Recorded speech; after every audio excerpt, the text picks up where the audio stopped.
Hello friends, welcome to science magnet. दोस्तों, कैसे हैं आप लोग सभी? आई होप सभी लोग अच्छे हैं, शानदार हैं, जानदार हैं। दोस्तों, आज है हमारा एटम एंड मॉलिक्यूल का पार्ट नंबर 6। एक्चुअली में अपना ये पूरा चैप्टर हो चुका है। इसमें हम लोग प्रीवियस ईयर क्वेश्चंस करेंगे। और अगर आपने सारी क्लास को देखा है तो आप लोगों को देखना बहुत आसानी से आप लोगों के सारे क्वेश्चन बन जाएंगे। हालांकि कुछ क्वेश्चंस हम लोगों ने पहले भी किए हैं, मैंने आपको करवाया था, शायद परसों पिछले से पिछले वाली क्लास में करवाया था। ठीक है, तो इसमें हम लोग करते हैं इसको कंटिन्यू। प्रीवियस ईयर क्वेश्चंस कैसे आए थे इस चैप्टर के, ये हम लोग देखते हैं। आइए देखो, आ जाइए दोस्तों। क्वेश्चन में आप लोगों से बोला जा रहा है, as a result of Rutherford's alpha particle scattering dash was discovered. आपको पता है ना दोस्तों, एक एक्सपेरिमेंट किया गया था रदरफोर्ड्स आपके द्वारा, अल्फा पार्टिकल स्कैटरिंग। उसमें क्या रखा था उन्होंने, एक ये इधर एक गोल्ड की यानी सोने की पतली चादर रखी थी। यहां से बहुत सारे अल्फा पार्टिकल वो भेज रहे थे। तो उन्होंने क्या देखा कि मैक्सिमम इसमें से सीधे सीधे जा रहे थे, है ना। तो उन्होंने इससे कुछ निष्कर्ष निकाले। और उनके आपने ये भी देखा होगा 12,000 में से एक वापस आ गया था। तो उन्होंने एक निष्कर्ष ये निकाला था कि एटम का अधिकांश भाग खाली है। जितने भी आपके पॉजिटिव चार्ज होते हैं वो बहुत कम स्पेस में होते हैं, जिसे उन्होंने क्या नाम दिया, न्यूक्लियस यानी नाभिक नाम दिया। तो इस एक्सपेरिमेंट से किसकी खोज हुई थी दोस्तों? न्यूक्लियस की, नाभिक की खोज हुई थी। सी आपका आंसर हो जाएगा। ठीक है, चलिए आगे आ जाओ। चलिए नेक्स्ट क्वेश्चन आपके स्क्रीन पे। अरे प्रोटॉन की खोज नहीं हुई थी, प्रोटॉन की खोज तो गोल्डस्टीन ने कर दी थी। न्यूक्लियस की हुई थी, नाभिक की हुई थी। कैसे आप अभी भी पढ़ाई गलत कर रहे हो दोस्तों? एक इलेक्ट्रॉन क्या है आप मुझे बताइए। इलेक्ट्रॉन क्या है सर? ये सब एटॉमिक पार्टिकल है, उप परमाणविक कण है। इसका मतलब क्या है, जो एटम के अंदर जो पार्टिकल्स होते हैं उसको सब एटॉमिक पार्टिकल बोलते हैं, जैसे इलेक्ट्रॉन, प्रोटॉन, न्यूट्रॉन। दोस्तों, इलेक्ट्रॉन के बारे में आपको बताना है, इस पे कुछ आवेश होता है कि बिल्कुल सर होता है, -1.6 इंटू 10 की पावर -19 कूलम। इसका कुछ द्रव्यमान भी है क्या? बिल्कुल सर, 9.1 इंटू 10 की पावर -31 kg इसका द्रव्यमान है। तो पहली बात तो सर उदासीन नहीं है, धनात्मक आवेश नहीं है, ऋणात्मक आवेश वाला ये एक उप परमाणविक कण है, एक सब एटॉमिक पार्टिकल है। सी आपका आंसर हो जाएगा। बताओ क्वेश्चन आपकी स्क्रीन पे, जेम्स चैडविक ने किस उप परमाणवीय कण की खोज करी? देखो, उप परमाणवीय कण बहुत सारे हैं, इलेक्ट्रॉन, प्रोटॉन, न्यूट्रॉन। तो जेम्स चैडविक ने किसकी खोज करी थी? न्यूट्रॉन की करी थी, सन 1932 में। ठीक है, ये क्वेश्चन आप लोगों का एनटीपीसी 2021 में पूछा गया क्वेश्चन है। चलो आ जाओ, नेक्स्ट क्वेश्चन आपके स्क्रीन पे बताए, हु डिस्कवर्ड इलेक्ट्रॉन। इलेक्ट्रॉन की खोज किसने करी? जे थॉमसन, है ना। ये गलती से विच क्या हो गया, जे थॉमसन। ठीक है, ऑप्शन नंबर बी। ठीक है, आ जाओ नेक्स्ट क्वेश्चन आपकी स्क्रीन पे बताएंगे, इलेक्ट्रॉन पे कितना नेगेटिव चार्ज होता है। बच्चों वाला क्वेश्चन है, 1.6 इंटू 10 की पावर -19 कूलम। मैंने आपको बताया ही था कि अगर आप लोग ये क्वेश्चन कर ले, मतलब अच्छे से पढ़ोगे, तो एक भी क्वेश्चन ऐसा नहीं है जो आप लोगों से छूट जाएगा। दोस्तों, Rutherford atomic model dash does not describe. इसमें से क्या वो नहीं बता पाते हैं? रदरफोर्ड साहब ने ये बता दिया था कि यार एटम होता है ना, उसके बीच में होता है न्यूक्लियस यानी नाभिक, उसमें सारे के सारे प्रोटॉन आपको इसमें मिलेंगे। इलेक्ट्रॉन जो होंगे ना वो बाहरी कक्षा में चक्कर लगाएंगे। लेकिन एक चीज आप लोग मुझे बताएंगे, एक दिक्कत थी। दिक्कत ये थी, इन्होंने बताया था इलेक्ट्रॉन इसके चारों ओर चक्कर लगाएंगे। बिल्कुल सर, इन्होंने बताया था। दोस्तों, जब भी कोई सर्कुलर मोशन करता है, जब भी कोई वृत्तीय पथ पे गति करता है, उसके पास में कुछ त्वरण होता है। और जो भी एक्सेलरेटेड चार्ज पार्टिकल्स होते हैं, ऐसे आवेशित कण जिनके पास में त्वरण है, वो कुछ एनर्जी को रेडिएट करते हैं, कुछ एनर्जी एमिट करते हैं। तो क्वेश्चन ये था कि यार ये धीरे धीरे अपनी एनर्जी एमिट करेगा, तो प्रोटॉन क्या करेगा, इसको अपनी ओर आकर्षित कर लेगा, तो इलेक्ट्रॉन बीच में घुस जाएगा, बीच में घुस जाएगा। तो घुस जाएगा तो एटम बचेगा नहीं, एटम फूट जाएगा। तो यार ये जो स्टेबिलिटी ऑफ एटम है ना, स्टेबिलिटी ऑफ एटम, इसको एक्सप्लेन नहीं कर पाए थे। फिर बाद में बोर साहब आए थे, उन्होंने ये बताया था कि एक्चुअली में जो इलेक्ट्रॉन्स होते हैं ना, वो फिक्स एनर्जी वाले ऑर्बिट में चक्कर लगाते हैं। यानी जिस ऑर्बिट में वो चक्कर लगा रहे हैं उस इलेक्ट्रॉन की एनर्जी फिक्स है, एनर्जी निकलेगी कम, ये ज्यादा नहीं होगी। अगर इसके पास में एनर्जी आती है तो वो दूसरी कक्षा में चले जाएंगे, अगर वो इस कक्षा में तो उसकी एनर्जी फिक्स रहेगी। ठीक है, मैंने बताया तो था आपको। आ जाओ नेक्स्ट क्वेश्चन, रदरफोर्ड परमाणु मॉडल में अल्फा कण किस पर डाले थे? किस पे डाले थे सर? गोल्ड फॉइल पे डाले थे। ऑप्शन नंबर ए आपका करेक्ट आंसर हो जाएगा। ठीक है, बताओ बताओ। बोर के एटम के मॉडल की अभिधारणा के अनुसार क्या होता है जब एक इलेक्ट्रॉन ऊर्जा के फोटोन को अवशोषित करता है? देखो, ऊर्जा का फोटोन का मतलब है ऊर्जा का पैकेट या कुछ ऊर्जा अवशोषित कर रहा है ना। फोटोन क्या है? बेसिकली ऊर्जा का ही एक बंडल है ना। तो बताओ क्या होता है। मैंने आपको कई बार बताया है, पिछली क्लास में भी हमने डिस्कस करा था। ये है न्यूक्लियस यानी नाभिक, इसके चारों ओर क्या है? कक्षा है, कोश है, जिसमें इलेक्ट्रॉन चक्कर लगाते हैं। मैंने आपको यह भी बताया था सबसे कम एनर्जी किसकी होगी? इसकी होगी, पहले वाले की। इससे ज्यादा एनर्जी इससे बाहर वाले की, इससे ज्यादा एनर्जी इससे बाहर वाले की।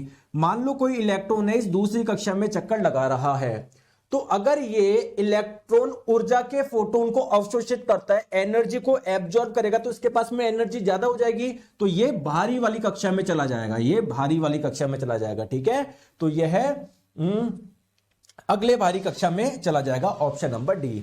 सिमिलरली अगर इसने इलेक्ट्रॉन ने एनर्जी निकाल दी तो उसकी एनर्जी कम हो जाएगा, तो ये इससे अंदर वाले में आ जाएगा। ठीक है, आप लोग यहां पर देख सकते हो, ध्यान से देखो देखो देखो, ये है, अगर इसने इसको इलेक्ट्रॉन एनर्जी दे दी तो ये बाहर चल जाएगा। सिमिलरली अगर इससे इलेक्ट्रॉन निकल गई तो ये अंदर वाली कक्षा में आ जाएगा। समझ में आ गई बात को?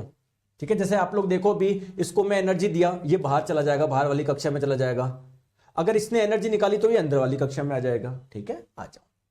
नेक्स्ट क्वेश्चन, एक तत्व का इलेक्ट्रॉनिक विन्यास ये है, उस तत्व का नाम क्या है? बताओ, उस तत्व का नाम क्या है?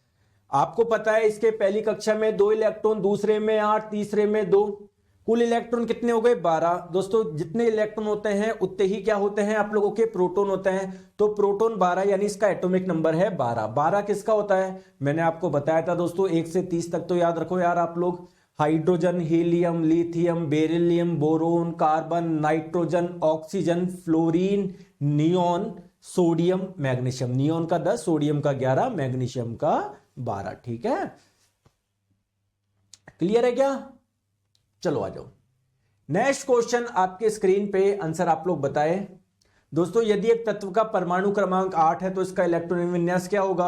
आपको मैं अच्छे से समझा चुका हूं। अगर एटॉमिक नंबर 8 है यानी उसके एटम में प्रोटॉन की संख्या 8 है। जितने प्रोटॉन होते हैं सर उतने इलेक्ट्रॉन होते हैं। प्रोटॉन 8 तो इलेक्ट्रॉन भी 8। पहली कक्षा में दोस्तों 2 इलेक्ट्रॉन आ सकते हैं, बचे हुए 6 अगली कक्षा में चले जाएंगे। सर ये इसका इलेक्ट्रॉनिक विन्यास हो जाएगा। सिंपल सा क्वेश्चन है। और 8 किसका होता है एटॉमिक नंबर? कोई बता सकता है? ऑक्सीजन का होता है।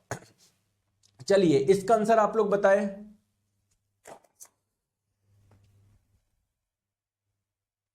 उन 3 तत्वों को नामित करें जिसके सबसे भारी शेल में केवल 1 इलेक्ट्रॉन होता है। तो आपको इसके लिए क्या पता होना चाहिए? उनके परमाणु क्रमांक पता होना चाहिए। देखो, मैंने आपको बोला दोस्तों, प्लीज 1 से 20 तक तो याद रखो यार। मैग्नीशियम का कितना होता है? 12। कैल्शियम का 20। ठीक है, बेरियम का कितना होता है? सर ये मुझे नहीं पता, 30 तक नहीं आता। चलो कोई बात नहीं। लिथियम का कितना होता है? 3। सोडियम का 11। पोटेशियम का 19। हीलियम का 2। नियोन का 10। आर्गन का 18। मैग्नीशियम का 12। हीलियम का 2। नियोन का 10। देखिए दोस्तों, वैसे इस क्वेश्चन को जब हम लोग पीरियोडिक टेबल वाला पढ़ेंगे ना, क्लासिफिकेशन ऑफ एलिमेंट्स, तत्वों का आवर्ती वर्गीकरण, तब आप लोग चुटकी में कर दोगे। जब आप लोग इसको चुटकी में कर दोगे। लेकिन सर अभी बताओ, अभी कैसे करें? देखो देखो, लिथियम का परमाणु क्रमांक 3 है, यानी इसके परमाणु में प्रोटॉन की संख्या 3। जितने प्रोटॉन उतने इलेक्ट्रॉन, इलेक्ट्रॉन भी 3, पहली कक्षा में 2, दूसरी में 1। सोडियम में क्या होता है? 2,8,1, इसमें ऐसा हो जाएगा। पोटेशियम में 2,8,8,1, ये होता है, ऑप्शन नंबर बी हो जाएगा। हालांकि मैं आपको जब पीरियोडिक टेबल पढ़ाऊंगा ना, है ना, जब हम लोग पढ़ेंगे कि इसमें ये जो वर्टिकल लाइंस होती है ना, इसे आप लोग बोलते हैं ग्रुप यानी वर्ग। दोस्तों, पहले ग्रुप में जो भी आते हैं ना, सभी के वाइटम कोश में 1 इलेक्ट्रॉन होता है। Hydrogen, lithium, sodium, potassium, rubidium, caesium, francium, इन सभी के वाइटम कोश में 1 इलेक्ट्रॉन होता है। तो आप लोग जब वो पीरियोडिक टेबल पढ़ लेंगे ना, तब ऐसे क्वेश्चन को और अच्छे से कर पाएंगे। ठीक है, जब देखो अभी आप लोग और भी चैप्टर पढ़ेंगे, मेटल, नॉन मेटल, तो आप लोगों के लिए चीजें और आसान हो जाएगी। एक क्वेश्चन को करने के आपके पास में 2 तरीके आ जाएंगे, 3 तरीके हो जाएंगे, जब आपको सारी अंडरस्टैंडिंग हो जाएगी। अभी आपको ज्यादा नहीं पता ना, फिर भी आप लोग कर पा रहे हो। ठीक है, आ जाओ। दोस्तों किस तत्व के बाह्यतम कोश में 2 इलेक्ट्रॉन होते हैं बताओ। देखिए दोस्तों मैं एक चीज बता दूं, जैसे पीरियोडिक टेबल में पहले ग्रुप में जो भी आते हैं ना उनके सभी के बाह्यतम कोश में 1 इलेक्ट्रॉन होता है, दूसरे ग्रुप में जो भी आते हैं ना सभी के बाह्यतम कोश में 2 इलेक्ट्रॉन होता है, जैसे बेटा, मांगे, कार, स्कूटर, तो बेरिलियम, मैग्नीशियम, कैल्शियम सभी के बाह्यतम कोश में 2 इलेक्ट्रॉन होते हैं।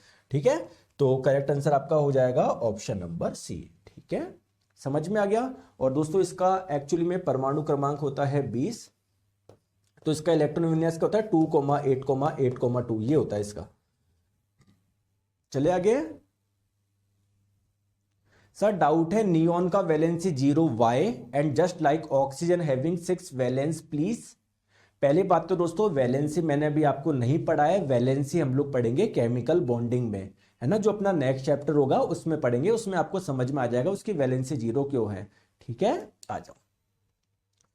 चलिए, एक तत्व है उसका इलेक्ट्रॉनिक विन्यास से दिया हुआ है, आवर्त सारणी में उस तत्व के ठीक नीचे तत्व की परमाणु संख्या क्या है, परमाणु क्रमांक क्या है। सर ये तो खतरनाक क्वेश्चन है, और सर ये तो आवर्त सारणी से संबंधित है ना, फिर आप अभी क्यों करवा रहे हो, ये तो हम लोग आगे चैप्टर में पढ़ेंगे, कोई बात नहीं आप करो। देखो पहले कोश में कुल कितने इलेक्ट्रॉन है, देखो 1s2, पहले कोश में टोटल 2 इलेक्ट्रॉन है, दूसरे कोश में, दूसरे कोश के एस उपकोश में 2 है, पी में 6 है, तो टोटल 8 हो गए। तीसरे कोश में बताओ एस में 2 है, पी में 3 है, टोटल 5 है, तो 2,8,5 टोटल इलेक्ट्रॉन कितने हो गए 8 और 2 10 और 5 15। ये किसका इलेक्ट्रॉनिक विन्यास है, सर फास्फोरस का इलेक्ट्रॉनिक विन्यास होता है, एटॉमिक नंबर है 15, है ना, और उसका इलेक्ट्रॉनिक विन्यास ऐसा होगा। तो अगर ये इलेक्ट्रॉनिक विन्यास किसका है, सर फास्फोरस का है। अब देखिए क्वेश्चन में क्या बोला जा रहा है, देखो वैसे तो अभी मैं आपको नहीं करवाना चाहिए क्वेश्चन, क्योंकि अभी आपको पीरियोडिक टेबल का ज्ञान नहीं है, फिर भी मैं आपको बताता हूं। देखो ये रहा आप लोगों का फास्फोरस, इसके जस्ट नीचे आप लोगों को आर्सेनिक का पूछा है। तो दोस्तों ये मैं आपको पीरियोडिक टेबल पढ़ाऊंगा तो पढ़ाऊंगा, जैसे इसमें 18 जोड़ोगे तो अगले पे पहुंच जाओगे, तो 15 + 18 33। तो इस क्वेश्चन को भी छोड़ दो, अभी हमने पढ़ाई नहीं, गलती से डाल दिया मैंने, है ना। चलिए, है ना, इसको छोड़ दो आप, है ना, इसको भी आप लोग छोड़ दो, क्योंकि पीरियोडिक टेबल के बिना आप लोग नहीं कर पाओगे ये। ठीक है, पीरियोडिक टेबल के बिना आप लोग नहीं कर पाओगे, पीरियोडिक टेबल से आपके क्वेश्चन बहुत आसानी से बन जाएगा। चलो आ जाओ, नाइट्रोजन के परमाणु में कितने न्यूट्रॉन होते हैं ये आपको बताना है। दोस्तों नाइट्रोजन का एटॉमिक नंबर कितना होता है, 7 होता है, और इसका मास नंबर द्रव्यमान संख्या होती है 14। सर क्या सभी की द्रव्यमान संख्या उसके परमाणु क्रमांक का डबल होता है क्या, नहीं, ऐसा कुछ भी जरूरी नहीं है। ठीक है, नाइट्रोजन का होता है इसलिए मैंने लिख दिया। तो इसका एटॉमिक नंबर कितना है 7, यानी इसके एटम में प्रोटॉन की संख्या 7। ये आपका क्या होता है, प्रोटॉन प्लस न्यूट्रॉन की संख्या कितनी है 14 है, इसका मतलब न्यूट्रॉन कितने रहे होंगे 7 रहे होंगे, सी आपका आंसर हो जाएगा। चलिए दोस्तों इसका आंसर आप लोग बताएंगे, बताओ। दोस्तों ये कॉन्सेप्ट था, ये अवधारणा थी कि एक तत्व के सभी परमाणु समान होते हैं। जॉन डाल्टन साहब ने बताया था ना कि इस दुनिया में किसी तत्व के सभी परमाणु एक जैसे होंगे, जैसे सोडियम का परमाणु, जितने भी परमाणु हैं इस पूरे संसार में सभी जगह सभी परमाणु बिल्कुल एक जैसे होंगे। हाइड्रोजन के जितने भी परमाणु हैं सब एक जैसे होंगे। लेकिन दोस्तों फिर किसकी खोज हो गई, आइसोटोप, समस्थानिक। हमने क्या देखा, हाइड्रोजन आपका 3 अवस्था में पाया जा रहा है, तो ये एटम अलग है, ये थोड़ा सा अलग है, ये थोड़ा सा अलग है ना। तो समस्थानिक की खोज होने के बाद में ये जो कॉन्सेप्ट था वो गलत साबित हो गया। ठीक है, तो करेक्ट आंसर आपका हो जाएगा option number B. I hope आपको समझ में आ गया होगा। आप 7 किसका आंसर दे रहे हो, अच्छा ये क्या, तो अभी तक दे रहे हो, अब तो हम नए क्वेश्चन पे पहुंच गए। आ जाओ नेक्स्ट क्वेश्चन आपकी स्क्रीन पे। दोस्तों इस क्वेश्चन को भी थोड़ी देर में करते हैं, है ना, पहले ये कर लो आप, फिर इसके बाद में इसका करेंगे। दोस्तों नाइट्रोजन का परमाणविक द्रव्यमान है 14, यानी नाइट्रोजन के एक परमाणु का द्रव्यमान, एक एटम का मास कितना है 14। दोस्तों 14 क्या है, ये ग्राम है, किलोग्राम में क्या है सर, एटॉमिक मास। परमाणु द्रव्यमान को एएमयू में ही नापते हैं, कॉमन सेंस है, तो इसका एटम का द्रव्यमान है 14 एएमयू। हाइड्रोजन के एक एटम का द्रव्यमान आपको दिया हुआ है 1, है ना, 1 एएमयू। तो आपको बताना है अमोनिया का आणविक द्रव्यमान कितना होगा। दोस्तों अमोनिया का आप लोग सूत्र जानते हो क्या, NH3 होता है। अब दोस्तों आणविक द्रव्यमान का मतलब क्या है, इसके अणु का द्रव्यमान। मॉलिक्यूलर मास का मतलब क्या है, इसके मॉलिक्यूल का मास। दोस्तों मॉलिक्यूल किसको बोलते हैं सर, एटम मिलके बनाते हैं मॉलिक्यूल, परमाणु मिलके बनाते हैं अणु। तो इसका एक अणु कैसे बना है सर, 3 हाइड्रोजन के परमाणु और एक नाइट्रोजन के परमाणु। तो एक नाइट्रोजन के परमाणु का द्रव्यमान हो गया 14 AMU और 3 हाइड्रोजन के परमाणु का द्रव्यमान कितना हो गया, एक का है 1 AMU, 3 का कितना हो जाएगा 3 AMU। तो 14 + 3 कितना हो गया, टोटल 17 AMU द्रव्यमान हो जाएगा, ऑप्शन नंबर बी। ठीक है, समझ में आई बात को मैं क्या बोलना चाह रहा हूं? बिल्कुल सर, अच्छे से समझ में आई। तो जरा इसका भी बताइए। आप लोगों से सल्फर डाइऑक्साइड के एक अणु का द्रव्यमान पूछा है, इसका मॉलिक्यूलर मास पूछा है, यानी इसके एक मॉलिक्यूल का द्रव्यमान कितना होगा। देखो दोस्तों ध्यान से आप लोग समझो, अभी आपको ये तो दिया हुआ नहीं है सल्फर का एटॉमिक मास कितना है, इसका परमाणु द्रव्यमान कितना है, नहीं ऑक्सीजन का पता। देखो दोस्तों, सल्फर का एटॉमिक नंबर होता है 16 और इसके द्रव्यमान संख्या होती है 32। सिमिलरली ऑक्सीजन का एटॉमिक नंबर होता है 8, द्रव्यमान संख्या होती है 16। मैंने आपको कई बार बताया है, जो भी मास नंबर होता है ना, जो भी द्रव्यमान संख्या, अगर आप लोग उसके आगे AMU लगा दोगे तो वह क्या बन जाएगा, एटॉमिक मास परमाणु द्रव्यमान। यानी सल्फर के एक एटम का द्रव्यमान कितना है, 32 AMU। सिमिलरली ऑक्सीजन के एक एटम का द्रव्यमान कितना है, 16 AMU। तो इसका एक अणु किससे मिलकर बना हुआ है सर, सल्फर के एक परमाणु से और ऑक्सीजन के 2 परमाणु से। तो उसका कुल द्रव्यमान कितना होगा, सल्फर के एक का कितना है 32, ऑक्सीजन के 2 का कितना है, एक का है 16, 2 का कितना होगा 16 × 16, 16 × 2 32, तो 32 + 32 64। तो सर 64 AMU आ जाएगा क्या, इसके अणु का द्रव्यमान।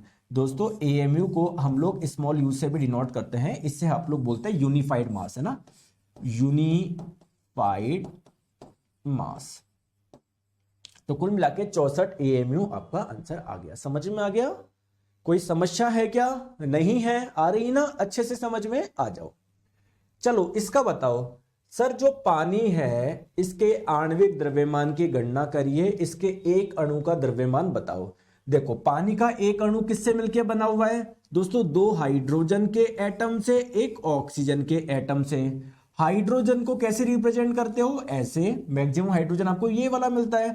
ऑक्सीजन को कैसे करते हो, ऐसे। तो अगर इसकी जो द्रव्यमान संख्या है, अगर आप लोग इसके आगे AMU लगा दोगे, वो क्या बन जाएगा, हाइड्रोजन का एटॉमिक मास, यानी हाइड्रोजन का परमाणु द्रव्यमान। सिमिलरली ऑक्सीजन का परमाणु द्रव्यमान कितना हो जाएगा, 16 AMU हो जाएगा। अब आप लोगों को एक अणु, पानी के एक अणु का द्रव्यमान निकालना है। तो पानी के एक अणु में 2 हाइड्रोजन के परमाणु है, तो 1 + 1 2, ठीक है। एक ऑक्सीजन का है, तो एक का कितना होता है 16 AMU, तो 2 + 16 18 AMU हो जाएगा। समझ में आ रहा है क्या दोस्तों, क्लियर है क्या? एक लड़का काफी दिन से परेशान हो रहा है सर, उदासीन क्या होता है, उसका नाम क्या है, नाम ऊपर चला गया, उन पे चलते हैं, कहां गया नाम, कहां गया उनका। सर उदासीन क्या होता है प्लीज बता दीजिए। कुणाल जी आप क्यों परेशान हो रहे हो, उदासीन क्या होता है? अरे एक चीज मुझे बताओ, अच्छा मुझे एक चीज बताओ, ये सोडियम है, सोडियम का परमाणु क्रमांक है 11, द्रव्यमान संख्या है 23, ठीक है दोस्तों। मुझे आप ये बताओ, सोडियम के एक एटम में, परमाणु में कितने प्रोटॉन होंगे, कितने इलेक्ट्रॉन होंगे, कितने न्यूट्रॉन होंगे, बताओ बताओ आप। सर प्रोटॉन है 11, जितने प्रोटॉन है उतने इलेक्ट्रॉन होता है, प्रोटॉन 11 तो इलेक्ट्रॉन भी 11, न्यूट्रॉन कितने हैं 12। अब दोस्तों एक चीज मुझे बताओ, एटम के अंदर क्या क्या होता है सर, बीच में तो प्रोटॉन और न्यूट्रॉन होते हैं और इलेक्ट्रॉन बाहरी कक्षाओं में चक्कर लगाते हैं। दोस्तों इस एटम पे कुल आवेश कितना है, कुल चार्ज कितना है सर, न्यूट्रॉन पे कितना होता है, कोई आवेश नहीं होता, तो न्यूट्रॉन की वजह से कोई इस पे चार्ज नहीं आएगा, आवेश नहीं आएगा। प्रोटॉन पे कितना होता है सर, +1.6 × 10⁻⁻19, एक प्रोटॉन पे, टोटल 11 है तो 11 से गुना कर लो, ठीक है दोस्तों। इलेक्ट्रॉन पे कितना होता है सर, -1.6 × 10⁻⁻19, टोटल कितने 11 है तो 11 से गुना कर लो। तो दोस्तों इसको और इससे जोड़ोगे तो आप लोगों के पे नेट चार्ज क्या आएगा, कुल आवेश कुछ भी नहीं है, 0 है। इसी को ही आप लोग उदासीन बोलते हैं, इसे ही आप लोग उदासीन बोलते हैं। अब देखिए मान लीजिए सोडियम ने एक इलेक्ट्रॉन को डोनेट कर दिया, ठीक है, एक इलेक्ट्रॉन को डोनेट कर दिया, तो इसके पास में प्रोटॉन कितने बचे, प्रोटॉन तो सर उतने ही रहेंगे। इलेक्ट्रॉन कितने बचे इसके पास में, इलेक्ट्रॉन, इसके पास में इलेक्ट्रॉन सर पहले 11 थे, अब 10 ही बचे। ठीक है, तो प्रोटॉन ज्यादा है, पॉजिटिव चार्ज वाली चीज ज्यादा है, इलेक्ट्रॉन कम है, नेगेटिव चार्ज वाली चीज, तो नेट चार्ज क्या आएगा, इस पे पॉजिटिव आएगा। तो अब इसको उदासीन नहीं बोलेंगे, न्यूट्रल नहीं बोलेंगे, अब इस पे चार्ज है, आवेश है। समझ में आ गया? आ जाओ। चलिए दोस्तों, आपको बताना है सल्फ्यूरिक एसिड का आणविक द्रव्यमान बताना है, इसके एक अणु का द्रव्यमान। तो इसका एक अणु किससे मिलकर बना हुआ है सर, 4 ऑक्सीजन के परमाणु, 2 हाइड्रोजन के परमाणु, 1 सल्फर का परमाणु। तो हाइड्रोजन के एक परमाणु का द्रव्यमान होता है 1 AMU, आपको पता है, अभी अभी मैंने बताया है, तो इसको 2 से मल्टीप्लाई कर लीजिए। ठीक है सर। सल्फर के एक एटम का द्रव्यमान होता है 32 AMU, अभी अभी मैंने बताया थोड़ी देर पहले ही। ऑक्सीजन के एक एटम का द्रव्यमान होता है 16 AMU, टोटल 4 है, तो 4 से मल्टीप्लाई कर लीजिए। तो ये कितना हो जाएगा, 2 + 32 + 64, तो ये 32 और 4 कितने हो जाएंगे, 34। तो 34 + 64 कितना हो जाएगा, 4 और 4 8, 6 और 3 9, 98 AMU क्या हो जाएगा, इसका आंसर हो जाएगा। बताओ, आ गई समझ में? समझ में आ गई? कहीं कोई दिक्कत तो नहीं है? चलो दोस्तों, अब इसका आंसर बताओ आप, है ना, ये क्वेश्चन मैंने छोड़ा था, अब इसका आंसर बताओ। एक्चुअली में दोस्तों ध्यान से समझो, क्लोरीन के 2 आइसोटोप्स पाए जाते हैं, 70, एक तो ये और एक ये वाला। दोस्तों एक्चुअली में जितने भी आइसोटोप्स होते हैं, जैसे हम हाइड्रोजन के आइसोटोप्स की बात करते हैं, 3 1H1 1H2 1H3, एक्चुअली 99.99% आपको यही वाला मिलता है ना। तो जब भी हाइड्रोजन की बात होती है हम लोग सिंपल सा ये लिख देते हैं। लेकिन दोस्तों यहां पर ऐसा नहीं है कि केवल ये 99.99% ये मिले बाकी ये मिले, नहीं। यहां पर दोस्तों 75% आप लोगों को ये वाला मिलता है, ठीक है, और आप लोगों का 25% ये वाला मिलता है। तो अगर मैं आप लोगों से बोलूं क्लोरीन के इसका एटॉमिक मास बताओ, इसका परमाणु द्रव्यमान बताओ, केवल इस वाले का, इसका अगर मैं एक एटम लूं, एक परमाणु लूं, तो उसका द्रव्यमान कितना होगा सर, जो द्रव्यमान संख्या है उसके आगे आप लोग लगा देंगे AMU, तो आप लोग बोलोगे सर 35 AMU। इसके एक एटम का द्रव्यमान कितना होगा, 37 AMU। बहुत बढ़िया।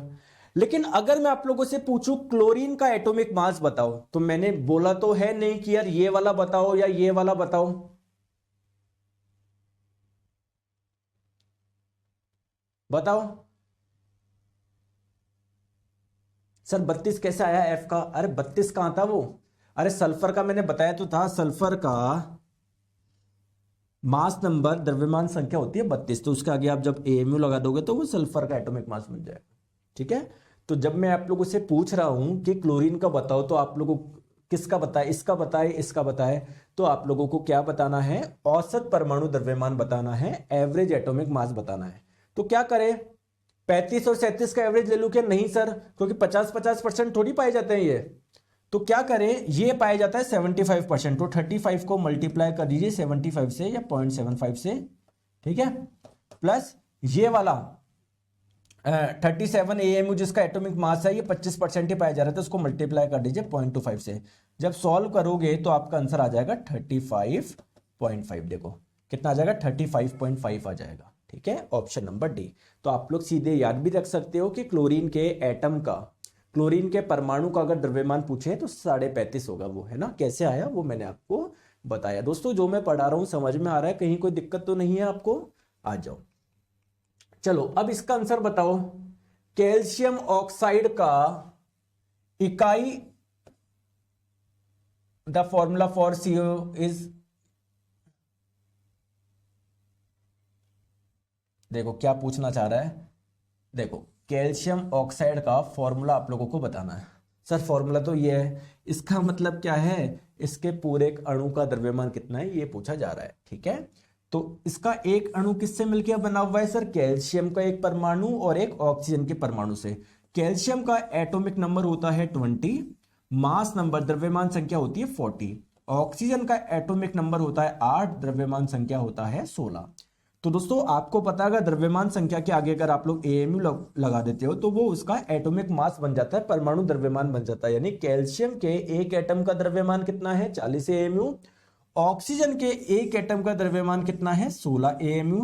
दोनों को आप लोग जोड़िए, 40 + 16 करोगे तो 56 AMU आपका आंसर आ जाएगा। और AMU को स्मॉल यू से रिप्रेजेंट करते हैं, तो बी आप लोगों का करेक्ट आंसर हो जाएगा। ठीक है, ठीक है। चलिए नेक्स्ट क्वेश्चन आपकी स्क्रीन पे बताइए। अच्छा क्वेश्चन है दोस्तों, कैल्शियम क्लोराइड का फॉर्मूला यूनिट मास बताना है। कुल मिला के इसके एक अणु का द्रव्यमान कितना होता है ये आपको बताना है। देखिए दोस्तों, कैल्शियम क्लोराइड का एक अणु किससे मिलकर बना हुआ है सर? क्लोरीन के 2 परमाणु से और कैल्शियम के 1 परमाणु से। कैल्शियम के 1 परमाणु का द्रव्यमान कितना होता है? 40 AMU होता है, अभी मैंने पिछली स्लाइड में बताई है। और क्लोरीन के एक एटम का द्रव्यमान कितना होता है एवरेज, क्योंकि यहां पर पता तो है नहीं कौन सा है, तो एवरेज लेंगे 35.5, इसको 2 से मल्टीप्लाई कर दीजिए, तो 40 प्लस ये कितना हो जाएगा 71। तो 40 + 71 कितना हो जाता है आप लोगों का बताओ? 40 और 71, 1 7 और 4 11, 111 AMU। ठीक है, इसको आप लोग स्मॉल यू से भी रिप्रेजेंट कर सकते हैं। ऑप्शन नंबर बी आपका करेक्ट आंसर हो जाएगा। सर एटॉमिक नंबर याद नहीं है इसलिए हम लोग क्वेश्चन का आंसर नहीं दे पा रहे। तो मधुमिता जी, मैंने आपको बोला था ना 2 दिन पहले कि यार एटॉमिक नंबर याद करो, आप क्यों नहीं करते? मैंने आपको ये तो बोला नहीं कि 1 से पूरे 118 के याद करो, मैंने आपको केवल 30 के लिए बोला था, आपसे वो भी याद नहीं हो रहे। बताओ मैं क्या करूं? हैं, इतना सा तो काम कर सकते हो। चलो आ जाओ, नेक्स्ट क्वेश्चन आपके स्क्रीन पे, इसको थोड़ा सा समझते हैं। ठीक है, आपको एक नई चीज सीखने को मिलेगी। देखो दोस्तों, सब भूल जाओ है ना, प्लीज इस क्वेश्चन पे ध्यान मत दो, जो मैं समझा रहा हूं पहले उस पे ध्यान दो, है ना। देखो दोस्तों, मैं आप लोगों से बोलूं कि ये सोडियम है, बताओ सोडियम का एटॉमिक मास कितना है, इसका परमाणु द्रव्यमान कितना है? सोडियम के एक एटम का द्रव्यमान लूंगा तो कितना है? इसकी जो द्रव्यमान संख्या है उसके आगे आप लोग लगा दो 23, तो 23 AMU। ठीक है, बहुत बढ़िया। मैं आप लोगों से पूछूं, ऑक्सीजन है, ऑक्सीजन का परमाणु क्रमांक होता है 8, द्रव्यमान संख्या होती है 16। अगर ऑक्सीजन का एक एटम लूं, एक परमाणु लूं, तो उसका द्रव्यमान कितना होगा सर? जो द्रव्यमान संख्या है उसके आगे आप लोग लगा दे AMU, 16 AMU होगा। बहुत बढ़िया, ठीक है, क्लियर? ठीक है सर, 2022 वाला ही क्वेश्चन करवा दीजिए दोस्तों। 2022 के जो क्वेश्चन आए थे बहुत कम आए थे, वो मैंने आपको कल बता दिए। ऐसा मुझे क्या दिक्कत है 2022 कराने में? इस चैप्टर से क्वेश्चन कम आए थे इसलिए मैंने वो नहीं करवाया। ठीक है, मैं तो सारे लेकर आया हूं मैं तो। ठीक है, और वो वाले क्वेश्चन मैंने नहीं लिए जो रिपीट हो रहे हैं। जैसे मान लो सेम क्वेश्चन है, मान लो ये क्वेश्चन है, ये 2018 में भी आया हुआ, 2022 में भी, तो 2022 हटा दिए, सारे प्रीवियस क्वेश्चन है ना, इधर ध्यान रखो। चलो, है ना, मैं क्या बोल रहा था? हाँ दोस्तों, क्या मैं बोल सकता हूं क्या सोडियम के एक परमाणु का द्रव्यमान कितना है? 23 AMU। क्या मैं बोल सकता हूं क्या 1 AMU मान लो किसी परमाणु का द्रव्यमान है? मान लो 1 AMU जो है, मान लो किसी परमाणु का द्रव्यमान है, क्या मैं बोल सकता हूं क्या उसका 23 गुना है इसका द्रव्यमान, इसके परमाणु का द्रव्यमान?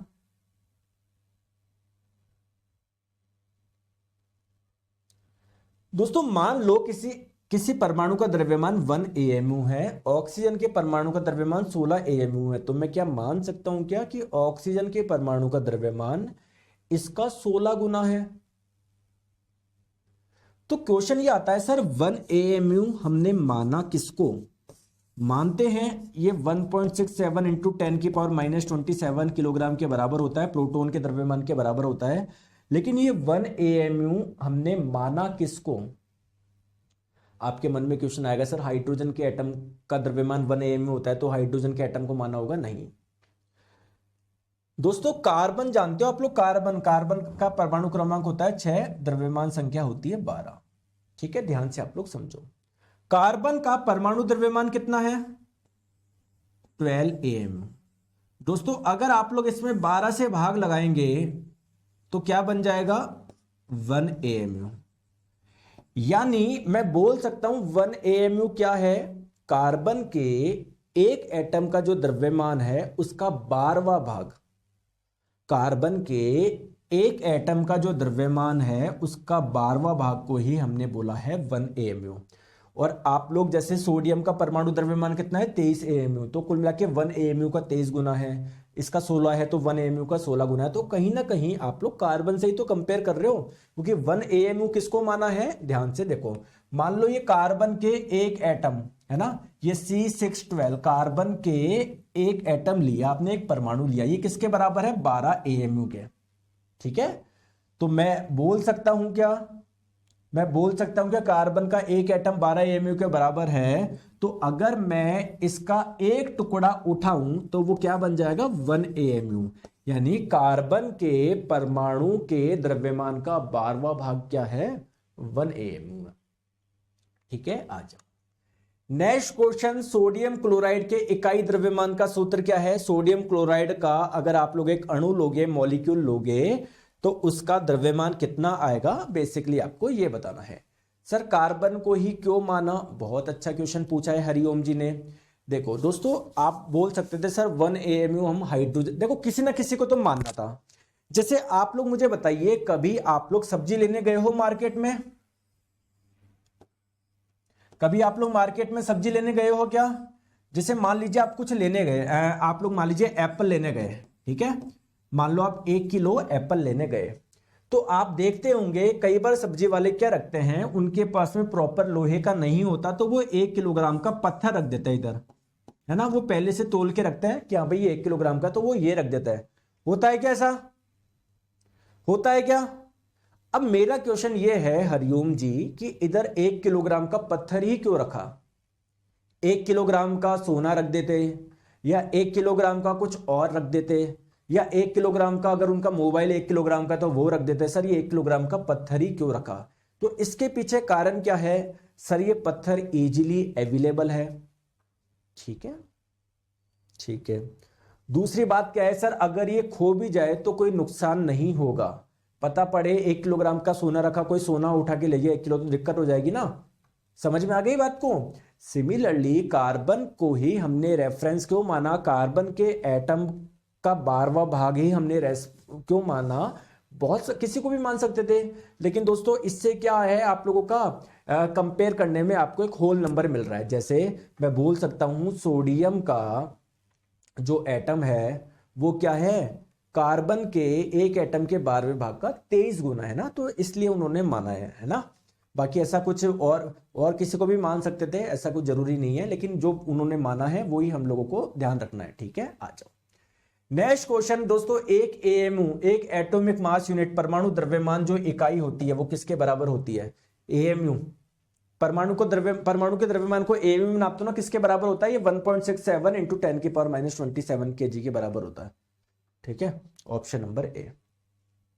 ठीक है, आ जाओ दोस्तों, ये एक एनसीईआरटी का एग्जाम्पल है, ये मैं चाहता हूं ये आप लोग सॉल्व करें, है ना, मेरे साथ में सॉल्व करें, इससे आप लोगों को बहुत सारी चीजें सीखने को मिलेगी। ठीक है, आ जाओ आ जाओ आ जाओ दोस्तों, आपको बताना है इसमें से कौन 360 ग्राम जल को सही रूप से प्रदर्शित करता है, मतलब इसका द्रव्यमान 360 ग्राम है, या इसका है, या इसका है, या इसका है, ये आपको बताना है। आइए आप मत करिए, मेरे साथ में सीखिए। ठीक है, आ जाओ मेरे प्यारे दोस्तों, मुझे एक चीज बताओ, ध्यान से समझना प्लीज, मेरी रिक्वेस्ट है, आप सब भूल जाओ, मेरी बात ध्यान से समझो, है ना। लो मैं हटा ही देता हूं, आप वरना आप मानोगे नहीं। लो आ जाओ, समझो मेरी बात को ध्यान से समझो। ठीक है, समझ रहे हो क्या, सुन रहे हो क्या, हाँ सर सुन रहे हैं, ठीक। दोस्तों H2O का आपने एक मॉलिक्यूल लिया, एक अणु लिया, उसका द्रव्यमान कितना होगा। सर ऑक्सीजन के एक परमाणु का होता है 16 AMU, हाइड्रोजन के एक परमाणु का होता है 1 AMU, तो टोटल 2 AMU इसका हो जाएगा, 16 इसका हो जाएगा, सर टोटल 18 AMU हो जाएगा। क्या मैं सही बोल रहा हूं, क्या कोई दिक्कत तो नहीं है किसी को। ठीक है, नहीं दोस्तों, अगर मैं आपको बोलूं कि मेरे पास में 1 मोल H2O है, इसका मतलब क्या है, 1 मोल का मतलब क्या होता है सर 6.023 इंटू 10⁻23, इतने सारे अणु हैं आपके पास में H2O के। तो अगर मैं आप लोगों से पूछूं कि मोलर मास निकालो, मोलर मास निकालो किसका, H2O का। तो हाइड्रोजन का मॉलिक्यूलर मास, आणविक द्रव्यमान तो बहुत इजी से निकल रहा था, लेकिन दोस्तों इतने सारों का कैसे करें। देखिए इसके दो तरीके हैं। क्या है, इसके दो तरीके हैं। दो तरीके ये है कि सर एक अणु का इतना है, अगर एक मोल का लेना है, मतलब 6.023 इंटू 10⁻23 का लेना है, तो इससे मल्टीप्लाई कर दो, ऐसे कर दो। एक तो ये तरीका है, ठीक है दोस्तों। दूसरा तरीका क्या है, बहुत अच्छा तरीका है। दूसरा तरीका बताऊं, आप मुझे बता दो आणविक द्रव्यमान कितना आया पानी का, 18 AMU आया। दोस्तों अगर 18 AMU की जगह अगर 18 ग्राम लिख दोगे ना, तो वह क्या बन जाएगा, उसका मोलर मास बन जाएगा, मोलर द्रव्यमान बन जाएगा। ट्रिक है ये। यानी एक मोल, इतने सारे जब आप लोग अणु लोगे ना पानी के, इतने सारे अणु, तो उनका द्रव्यमान कितना होगा, 18 ग्राम होगा। ठीक है, आ जाओ। तो चलिए अब इसको चलते हैं, ये बताओ, चलो बताओ, आ जाओ, बताओ अब इसका आंसर बताओ। 2 मोल लोगे आप पानी के, तो उसका द्रव्यमान कितना होगा। देखो सर, आपको मैंने अभी बताया H2O का आणविक द्रव्यमान कितना होता है, 18 AMU। AMU की जगह आप लोग ग्राम लगा दोगे, तो वो क्या बन जाएगा, मोलर मास बन जाएगा, मोलर द्रव्यमान बन जाएगा। यानी एक मोल जब आप लोग पानी लोगे, H2O लोगे, उसका द्रव्यमान कितना है, 18 ग्राम। 2 मोल का कितना हो जाएगा, 36 ग्राम हो जाएगा। तो 2 मोल पानी का मतलब 36 ग्राम है, ना कि 360 ग्राम। दोस्तों 20 मोल का मतलब कितना है सर, 1 मोल पानी का मतलब 18 ग्राम है ना। 1 मोल अगर पानी लोगे ना, तो उनका द्रव्यमान 18 ग्राम होता है। 20 लोगे तो 20 से गुना कर लो, 360 ग्राम आ जाएगा। तो इसका 360 ग्राम होता है। बिल्कुल सर, ये बात बिल्कुल सही है। ठीक है दोस्तों, अगर आप जल के इतने अणु लो, 6.023 इंटू 10⁻23, मतलब 1 मोल, इसे तो 1 मोल बोलते हैं, तो 1 मोल लोगे तो उसका द्रव्यमान कितना होगा, 1 मोल का कितना होता है, 18 ग्राम होता है। सर इसका द्रव्यमान तो 18 ग्राम। ठीक है दोस्तों, 20 मोल का आ रहा है 360 ग्राम। 1 मोल में कितने होते हैं, 1 मोल में 6.023 इंटू 10⁻23 होते हैं। तो 20 में कितने होंगे, 20 से गुना कर लो। जब 20 से आप लोग गुना कर लोगे, कितना होगा, 6 दूनी ये 12 गुना 10 की घात 23। ठीक है, लगभग इतना हो रहा है ना, सॉरी 120 होगा, 20 इंटू 6 120। अब क्या करो, 100 से भाग लगा दो तो 120 बन जाएगा 1.2। अब 100 से गुना भी कर लो, 10 की घात 23 बन जाएगा, 10 की घात 25। तो 1.2 गुना 10 की घात 25 है ना, ये भी बिल्कुल सही है सर। इसका भी वजन 360 ग्राम होगा। सेकंड और फोर्थ आपका आंसर हो जाएगा। अच्छा क्वेश्चन था, एनसीईआरटी एग्जाम्पलर का क्वेश्चन है। मेरे को लगा ये क्वेश्चन करवाना चाहिए मुझे। एक मतलब है ना, बहुत अच्छा कॉन्सेप्ट भी आपने सीखा और सब कुछ समझ में आ गया आपको। ठीक है, आ जाओ, चलो वापस आते हैं प्रीवियस ईयर क्वेश्चन पे। सर कैथोड रे एक्सपेरिमेंट किसके द्वारा किया गया। अब सर ये कैथोड रे क्या है, आइए मैं आपको समझाता हूं। कुछ भी नहीं है एक्चुअली में दोस्तों, आपको पता है इलेक्ट्रॉन की डिस्कवरी करी थी जे थॉमसन ने। इन्होंने जो एक्सपेरिमेंट करा ना, उसको हम लोग बोलते हैं कैथोड रे एक्सपेरिमेंट। क्यों सर, इन्होंने बेसिकली क्या करा था, यहां पर एक कैथोड था, यहां पर एनोड था। इस कैथोड से क्या निकली, कुछ किरणें निकली, जिसे आप लोग बोलते हैं कैथोड रे, और इसी में बहुत छोटे छोटे पार्टिकल पाए गए, जिसे इलेक्ट्रॉन नाम दिया गया। तो बेसिकली कैथोड, ये एक्सपेरिमेंट किसने करा था, जे थॉमसन ने, और इसी एक्सपेरिमेंट से इलेक्ट्रॉन की खोज हुई थी। चलिए नेक्स्ट, जिन उप परमाणु कणों में सामान्य उप परमाणु कणों से विपरीत गुण होते हैं, उन्हें किस नाम से जानते हैं, आइए मैं आपको समझाता हूं। दोस्तों आपको पता है, जैसे प्रोटॉन आपको पता है, न्यूट्रॉन आपको पता है, इलेक्ट्रॉन आपको पता है। दोस्तों प्रोटॉन पे आवेश कितना होता है, ये भी आपको पता है। दोस्तों कुछ पार्टिकल होते हैं जिनका द्रव्यमान तो प्रोटॉन की जैसे होता है, लेकिन आवेश, द्रव्यमान तो प्रोटॉन के जितना होता है, आवेश भी प्रोटॉन के जितना होता है, बस विपरीत होता है। जैसे इसमें पॉजिटिव है तो इसमें नेगेटिव, उसको आप लोग क्या बोलोगे, एंटी प्रोटॉन बोल दो। वैसे कुछ पार्टिकल्स होते हैं जिनका बिल्कुल इलेक्ट्रॉन की जैसे होते हैं, उनका द्रव्यमान भी आवेश भी बस इस पे नेगेटिव है, उस पे पॉजिटिव होता है, तो उसको एंटी इलेक्ट्रॉन बोल देंगे। तो ऐसे पार्टिकल हम लोग एंटी पार्टिकल बोलते हैं, ये ध्यान रखना। हर्षल वागा जी बोल रहे हैं सर क्वेश्चन छूट गया सर पीछे। अच्छा कौन सा छूट गया, हैं ये 20 मिनट से एक ही कमेंट कर रहे हैं, कौन सा छूट गया बताओ। लो सब पे ले आया, कौन सा छूट गया बताना। इनका दिमाग इसी पे लग रहा है सर क्वेश्चन छूट गया, तेरे से एक ही कमेंट कर रहे हैं, बताओ कौन सा छूट गया। ये तो मैंने बताया था पीरियोडिक टेबल, बताओ कौन सा छूट गया, बताओ कौन सा छूट गया। इनको क्या तबियत खराब हो रही है, इनके 10 मिनट से एक ही कमेंट करते जा रहे हैं, सर एक क्वेश्चन छूट गया, बताओ कौन सा छूट गया, बताओ। इनकी तबियत खराब हो रही है, बहुत देर से मैं देख रहा हूं मैं। ठीक है हर्षल वागा जी, समझ में आ गया। 5 मिनट से एक ही कमेंट कर रहे हो, क्वेश्चन छूट गया, क्वेश्चन, अरे जो कर रहा हूं उस पर ध्यान लगा रहे हो। मान लो बाई चांस छूट भी गया होता तो क्या हो जाता उससे, थोड़ी देर में कर लेते। ठीक है आ जाओ। Anti matter particle of electron, दोस्तों इलेक्ट्रॉन के एंटी मैटर पार्टिकल को क्या बोलोगे, मतलब जो बिल्कुल इलेक्ट्रॉन जैसा हो, बस उस पर आवेश पॉजिटिव हो, है ना, नेगेटिव की जगह, तो उसको हम लोग एंटी इलेक्ट्रॉन बोलते हैं। ऐसे बच्चों वाले चीज है। प्रोटॉन का एंटी मैटर पार्टिकल को एंटी प्रोटॉन बोलते हो। ठीक है, तो दोस्तों ये आप लोगों का पूरा हो गया है। ठीक है, आई होप आपको पूरा अच्छे से समझ में आया होगा ये चैप्टर। पहला चैप्टर आ गया अच्छे से समझ में आ गया क्या, दूसरा आ गया क्या, तो टेस्ट लगा लोगे आज। तो दोस्तों आज शाम को 5 से 6 बजे के बीच में आप लोगों का, है ना, आपका एक वो हो जाएगा, टेस्ट हो जाएगा, जिसको आप लोग लगाइए, अपना परफॉर्मेंस चेक करिए, कितना आप लोगों को याद है, कितना आप लोगों को याद नहीं है। समझ में आ गई बात को। ठीक है, वैसे तो मुझे लगता है अगर जिसने अच्छे से पढ़ा है वो सारे क्वेश्चन को बहुत आसानी से आप लोगों का बना लेगा। ठीक है, उसको कोई दिक्कत नहीं है, क्योंकि सारा इसी पे आधार पे मैंने वो क्वेश्चन डिजाइन करे हैं, बहुत बेसिक है, एग्जाम ओरिएंटेड है। ठीक है दोस्तों, कल से हम लोग अपना नया चैप्टर शुरू करेंगे। मजा आया पढ़ने में, मजा आ रहा है दोस्तों। केमिस्ट्री मैं इसलिए स्टार्ट कर रहा हूं क्योंकि बहुत जनों को केमिस्ट्री काफी बोरिंग लगती थी। ठीक है, सबको मजा आता था सर बायोलॉजी में पढ़ाओ, पाचन तंत्र पढ़ाओ सर, है ना। मैं सोचा नहीं यार, इस बार कुछ अलग तरीके से केमिस्ट्री से स्टार्ट करेंगे, क्योंकि होता क्या है, आप लोगों ने मान लो बायोलॉजी पढ़ ली, फिजिक्स पढ़ ली, जब तक आप केमिस्ट्री पे पहुंचते थे ना, आपका वो डाउन हो जाता था, बोलते ना मोटिवेशन, एक नया नया जोश। वो केमिस्ट्री को आप लोग ऐसे पढ़ते थे, फिर आपको लगता था केमिस्ट्री बेकार सब्जेक्ट है। नहीं दोस्तों, केमिस्ट्री काफी अच्छा सब्जेक्ट है। क्लियर है दोस्तों, thank you so much, take care, bye bye.